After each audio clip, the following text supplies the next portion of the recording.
আমরা সবাই জানি পৃথিবী তার মেরুর চারিদিকে প্রায় 24 ঘন্টায় এক পাক ঘুরছে, যা আবর্তন গতি নামে পরিচিত।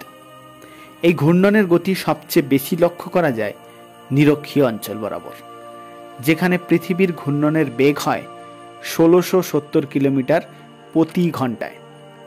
যদিও মেরু অঞ্চলের দিকে এই ঘূর্ণনের বেগ অনেকটাই কম থাকে। এই পৃথিবীর ঘূর্ণনের সঙ্গে সঙ্গে পৃথিবীতে অবস্থিত সকল বস্তু ও প্রাণীরাও সমান গতিতে ঘুরতে থাকে। কিন্তু কখনো ভেবে দেখেছেন, যদি পৃথিবীর ঘূর্ণন থেমে যায় তাহলে কি হবে? তাহলে চলুন আজকের ভিডিওর মাধ্যমে তা দেখে নেওয়া যাক। চলন্ত বাসে যাওয়ার সময় হঠাৎ যদি বাসটি ব্রেক কষে থামিয়ে দেয়, তাহলে মুহূর্তের জন্য আমরা সবাই সামনের দিকে ঝুঁকে পড়ি। আমরা জানি পৃথিবী পশ্চিম থেকে পূর্ব দিকে ঘোরে।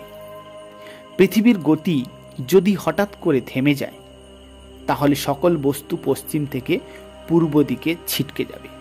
কারণ নিউটনের প্রথম সূত্র অনুযায়ী গতিশীল বস্তুগুলি সর্বদা গতিশীল থাকার চেষ্টা করে।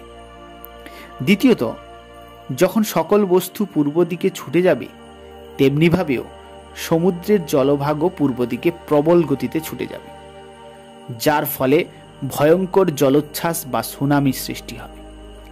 এর ফলে অনেক বড় বড় শহরগুলি জলের তলায় তলিয়ে যাবে। তৃতীয়ত, পৃথিবীর গতি যদি হঠাৎ বন্ধ হয়ে যায়, তাহলে পৃথিবীর সঙ্গে সমানভাবে যে বায়ুমণ্ডলে বায়ুগুলি ঘুরছিল, তাদের মধ্যে সামঞ্জস্য নষ্ট হয়ে যাবে। এর ফলে ভয়ঙ্কর ঝড়ের সৃষ্টি হবে, যা সবকিছু নষ্ট করে দেবে। চতুর্থত, পৃথিবীর গতি যদি হঠাৎ থেমে যায়, তাহলে পৃথিবীর অভ্যন্তরভাগের সেই তরল ম্যাগমা ও অন্যান্য পদার্থগুলির মধ্যে ভারসাম্য নষ্ট হয়ে যাবে। এর ফলে আগ্নেয়গিরির অগ্ন্যুৎগম শুরু হবে। পঞ্চমত, পৃথিবীর আবর্তন গতির ফলে দিন ও রাত্রি হয়। কিন্তু হঠাৎ করে পৃথিবীর গতি থেমে গেলে যে অংশটি সূর্যের দিকে থেকে যাবে, সেখানে সবসময় দিন থাকবে এবং অপর অংশটিতে রাত্রি থেকে যাবে। এর ফলে যেদিকে দিন থাকবে সেই দিকে প্রচণ্ড গরমে পুড়ে যাবে এবং অপর দিকের অংশটিতে রাত্রি যেখানে থাকবে সেখানে বরফ আবৃত হয়ে যাবে। এর ফলে পৃথিবীতে প্রাণীজগৎ ধ্বংস হয়ে যাবে। ষষ্ঠত, পৃথিবীর ঘূর্ণনের ফলে এক চৌম্বকীয় শক্তির সৃষ্টি হয়, যার মাধ্যমে পৃথিবী তার নিজের কেন্দ্রের দিকে সকল বস্তুকে আকর্ষণ করে। সৌর পরিবারের সকল গ্রহের মধ্যেও এক শৃঙ্খলবদ্ধভাবে অবস্থান করতেও লক্ষ্য করা যায়।